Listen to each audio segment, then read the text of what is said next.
असलकम welcome back to my blog after a long gap. I hope आप सब अच्छे से होंगे।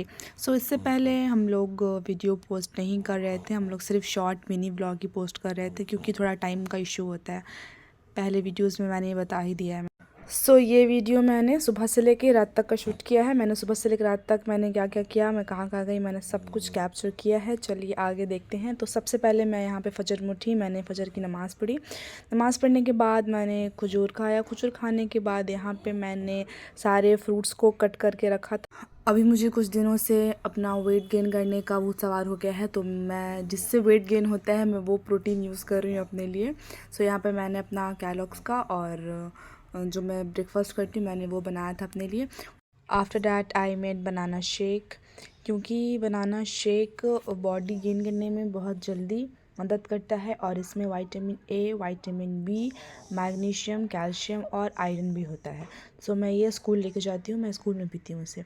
स्कूल उसके बाद मैं यहाँ पे स्कूल आ गई थी। स्कूल आने के बाद मैं यहाँ पे बना रही थी क्वेश्चन पेपर, क्योंकि मेरे स्कूल में एग्ज़ाम स्टार्ट होने वाले थे तो मुझे यहाँ पे बनाना था ओरल क्वेश्चन, तो मैं वहाँ पे क्वेश्चन बना रही थी। उसके साथ मैं अपना टिफ़िन भी कर रही थी, जो मैं हल्का सा स्नैक्स लेके गई थी, चॉकलेट और केक लेके गई थी मैं। उसके बाद मैंने अपना काम ख़त्म किया। यहाँ पे काम ख़त्म करने के बाद मैं निकल गई थी घर के लिए। घर आने के बाद मैं यहाँ पे फ़्रेश हुई। फ़्रेश होने के बाद मैंने ज़ोहर की नमाज़ पढ़ी।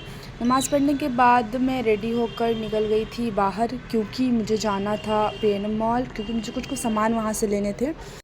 प्लीज़ जो भी वॉइस आ रहा है उसको इग्नोर करिएगा, क्योंकि मुझे वीडियो वॉइस में कॉल करने का एकदम भी टाइम नहीं मिल पाता है। जो जब मुझे टाइम मिलता है बीच में करने का, उसमें बीच में घर में कोई ना कोई लोग होते हैं, बच्चे रहते हैं, हल्ला शोर करते हैं, तो मैं एकदम नहीं कर पाती हूँ, क्योंकि पूरा आवाज़ इसमें आ जाता है। अभी मैं बालकनी में खड़े होकर अपना वॉइस में कवर कर रही हूँ, please ignore the background voice. उसके बाद मैंने अपने पैसे निकाले। पैसे निकालने के बाद मैं निकल गई थी PNM मॉल के लिए। मुझे ख़ुद के लिए बहुत ही कम टाइम मिलता है कि मैं ख़ुद के लिए कुछ जाके स्पेशली ख़रीदूँ। उस दिन मेरा स्कूल ट्यूशन वगैरह ऑफ़ था, तो मैंने डिसाइड किया था कि मैं जाऊँगी, मैं कुछ अपने लिए लूँगी और हल्का सा सामान वगैरह जो मुझे चाहिए, जो मैं पहनती हूँ, रिंग्स वगैरह, मुझे बहुत ज़्यादा क्रेज़ है रिंग्स का, ब्रेसलेट का। तो मैं यहाँ पे देख रही थी अपने लिए और मैंने यहाँ से बहुत सारी चीज़ ख़रीदी भी थी। ब्रेसलेट भी मैंने लिया यहाँ से, मैंने रिंग भी लिया यहाँ से। और यहाँ पे क्या होता है ना कि यहाँ पे 6 मंथ का आपको गारंटी मिलता है। थोड़ा एक्सपेंसिव होता है यहाँ से ख़रीदना, क्योंकि नॉर्मली हम लोग मार्केट से ख़रीद लेते हैं 200 में, 300 में, बट यहाँ पे थोड़ा कॉस्टली था। बट यहाँ पे आपको गारंटी देता है 6 to 7 मंथ का। उस टाइम उस बीच अगर आपका ख़राब होता है तो वो लोग एक्सचेंज करके न्यू देते हैं, इसलिए मैं वहाँ से लेती हूँ। उसके बाद मैं PNA में भी न्यू ट्रेंड्स हटा के योस्ता खुला है, मैं वहाँ गई थी। वहाँ जाने के बाद मैंने शर्मिन के लिए वहाँ से एक ईयरिंग लिया था उसका बर्थडे में, उसके बर्थडे के लिए, और मैंने कुछ अपने लिए शर्ट्स वगैरह लिया। सब कुछ शॉपिंग करने के बाद मुझे लग गई थी भूख, तो मैं चल गई थी फूड कोर्ट की तरफ। फूड कोर्ट जाने के बाद मैंने यहाँ पे नज़र अपनी दौड़ाई कि मुझे क्या खाना है। फिर मेरी नज़र गई थी बर्गर किंग की तरफ, तो वहाँ से मैंने ऑर्डर किया बोनलेस चिकन अपने लिए और एक cappuccino coffee. Here is my boneless chicken and my. उसके बाद यहाँ पे रही मेरी कॉफ़ी, क्योंकि मैं कॉफ़ी पगलू हूँ। The coffee was not too good at all. ये कॉफ़ी एकदम भी अच्छा नहीं था, तो मैं दोबारा इसे एकदम भी पीना नहीं चाहूँगी, क्योंकि मुझे एकदम भी इसका टेस्ट पसंद नहीं आया। ये बहुत ज़्यादा हार्ड था, मुझे उतना कुछ ख़ास नहीं लगा, तो मैंने बस इसे एक सिप लेके ही मैंने फिर इसे छोड़ दिया। उसके बाद बगल वाली शॉप में मैंने कैंडी देखा, तो मुझे बहुत अच्छा लगा, तो मैंने ये कैंडी अबीहा के लिए ले लिया, ताकि मैं घर जाऊँ तो उससे दूँ। वो बहुत ज़्यादा खुश हो जाती है कोई भी चीज़ देखकर। वो भी कुछ खाती नहीं है, बट छोटी है, बस ऐसा कुछ देख कर के वो खुश हो जाती है, तो मैंने उसके लिए ले लिया था। उसके बाद मैं PNM से निकल गई थी। काफ़ी लेट हो गया था, 7 बज गया था मुझे वहाँ से निकलने में। उसके बाद मैं आ गई थी घर और यहाँ पे मेरा आ गया था पार्सल जो मैंने ये इंस्टाग्राम से मंगाया था। ये मेरी फ्रेंड की कज़न है जो बनाती है ब्रेसलेट। ये बहुत अच्छा बनाती है, आई कांट एक्सप्लेन कि वो मतलब कितना मुझे पसंद आया था ना, जैसे मैंने बताया था बिल्कुल वैसे ही बना के दिया था। और यहाँ पे मैंने चाँद बनवाया था, ये तहसीन के लिए मैंने बनवाया था क्योंकि मैंने उसके बर्थडे पे कुछ दिया नहीं था तो मैंने उसके लिए ऑर्डर किया था। और यहाँ पे मैंने ये ब्रेसलेट मंगवाया था, ये ऐसा मेरा सेम ड्रेस था तो उसके अकॉर्डिंग मैंने उसे बताया था कि इस शेड में बनाना है, तो उसने एकदम एग्जैक्ट जैसे मैंने बोला था वैसे ही बना के दिया, तो बहुत ज़्यादा अच्छा था।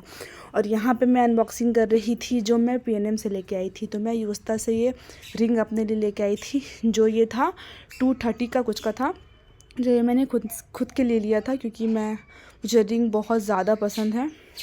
उसके बाद एक रिंग मैंने फ़र्स्ट वाले अपने फिंगर में पहना, एक रिंग मैंने ये लिया था। ये रिंग मुझे पड़ा था 850 का, ये रिंग मुझे बहुत ज़्यादा अच्छा लगा था। उसके बाद मैंने वहाँ से लिया था ये ब्रेसलेट क्योंकि मैं ब्रेसलेट भी पहनती हूँ। ये ब्रेसलेट था 1200 का। उसके बाद यहाँ पे मैं अपना ब्रेसलेट फ्लेक्स करते हुए, ये बहुत ज़्यादा प्यारा था। उसके बाद मैंने इशा की नमाज़ पढ़ी यहाँ पे क्योंकि जो बीच में मेरा नमाज़ कज़ा हो गया था मैंने उसको पढ़ा। उसके बाद मैंने यहाँ पे इशा की नमाज़ पढ़ी। इशा की नमाज़ पढ़ने के बाद फिर मैंने यहाँ पे सूरह मुल्क पढ़ा। मैं हर इशा की नमाज़ के बाद मैं सूरह मुल्क पढ़ती हूँ क्योंकि एक रिवायत में ऐसा है कि इशा के बाद सूरह मुल्क पढ़ने से अज़ाब कब्र से हिफाजत होती है, तो हमें ये पढ़ना चाहिए। और मुझे काफ़ी टाइम से अपना पेडिक्योर भी करवाना था क्योंकि मैं बहुत टाइम से सोच रही थी कि मैं पेडिक्योर करवाऊँगी, बट मुझे टाइम का थोड़ा मसला हो जाता है मेरे साथ। तो यहाँ पे भी आज करवाती बट आज का भी टाइम चला गया था, तो मैंने सोचा कि मैं घर पे कर लेती। तो यहाँ पे मैंने लिया है वार्म वाटर और उसके साथ मैंने यहाँ पे अपने नेल पे नेल क्रीम लगाया ताकि उससे जितने भी डस्ट और जितने भी गंदगी होते हैं वो साफ़ हो जाते हैं। उसके बाद मैंने वहाँ पे जेल लिया, जेल को अच्छे से रब करने के बाद मैंने अपने लेग्स को अच्छे से क्लीन किया। ऐसा आप नॉर्मल घर पे कर सकते हैं क्योंकि अब बार बार टाइम नहीं होता किसी को कि जाके सैलून में बैठ के हम लोग ऐसा पेडिक्योर या मैनिक्योर कराएं। तो जब कभी भी आप लोग ऐसा फ्री रहें तो घर में ऐसा अपने से ही वार्म वाटर करके उसमें जो आप जेल होता है, जेल से अच्छे से अपने लेग को जहाँ जहाँ पे वो लगता है कि उसको ज़रूरत है तो वहाँ पे आप साफ़ कर सकते हैं। और फिर यहाँ पे मैंने ब्रश से अपने सारे नेल्स को साफ़ किया अच्छे से। उसके बाद यहाँ पे मैंने निकाल के रखा था टॉवेल और मॉइस्चराइज़र। उसके बाद मैंने यहाँ पे अच्छे से अपने पैर को साफ़ किया। साफ़ करने के बाद after that I shaped my nails. इससे जो नेल्स का ग्रोथ होता है वो अच्छे शेप में होता है। तो मैं हमेशा जब भी कट भी करती हूँ नेल्स तो उसको शेप दे देती हूँ ताकि वो ऐसा अच्छा लगता है, मुझे ऐसा पसंद है। उसके बाद यहाँ पे मैंने मॉइस्चराइज़र अपने पैरों में अच्छे से लगाया। मॉइस्चराइज़र लगाने से पैर एकदम सॉफ्ट रहता है, तो मैं हमेशा जब भी मैं बात लेती हूँ उसके बाद मैं हमेशा हाथ और पैर में मॉइस्चराइज़र लगाती हूँ क्योंकि इससे पैर एकदम सॉफ्ट रहता है। तो मैं हमेशा यूज़ करती हूँ मॉइस्चराइज़र। इसका फ्रेगनेंस बहुत ज़्यादा अच्छा होता है, बहुत अच्छा स्मेल करता है, तो मैं हमेशा ये यूज़ करती हूँ। So here I saved my 500 rupees जो मैं सैलून में जा कर के अपना 1 घंटा टाइम दे कर के अपना पेडिक्योर करवाती और ऊपर से मैं 500 भी देती। यहाँ पे मैंने खुद से किया है फ्री ऑफ कॉस्ट और मुझे बहुत मज़ा भी आता करने में, खुद का केयर करने में। कभी कभी ऐसा घर पे हमें करना चाहिए। So and here my pedicure was completed. I was feeling very good. मुझे बहुत ज़्यादा अच्छा लग रहा था खुद से करके। कभी भी आप लोग का ऐसा मन करे खुद से करने का तो आप हाफ़ एन आवर में खुद से कर सकते हैं। सो उसके बाद मुझे यहाँ पे चॉकलेट की क्रेविंग हो गई थी तो मैं चॉकलेट खाने आ गई थी। इतना ज़्यादा बड़ा था कि मैं इसे और भारी था कि मैं इसे अच्छे से उठा भी नहीं पा रही थी। उसके बाद मैं यहाँ पे आ गई थी किशमिश को भिगोने क्योंकि सुबह उठ के खाने से इससे ये फ़ायदे होते हैं कि आपकी जो भी बॉडी में ब्लड की कमी होती है वो दूर करती है और आपको ये एनर्जेटिक रखती है एकदम। सो वी शुड ईट किशमिश एवरी डे। उसके बाद मैं आ गई थी अपने बेड में सोने के लिए क्योंकि हो गई थी काफ़ी रात। फिर मिलते हैं नेक्स्ट व्लॉग में, तब तक के लिए अल्लाह हाफ़िज़।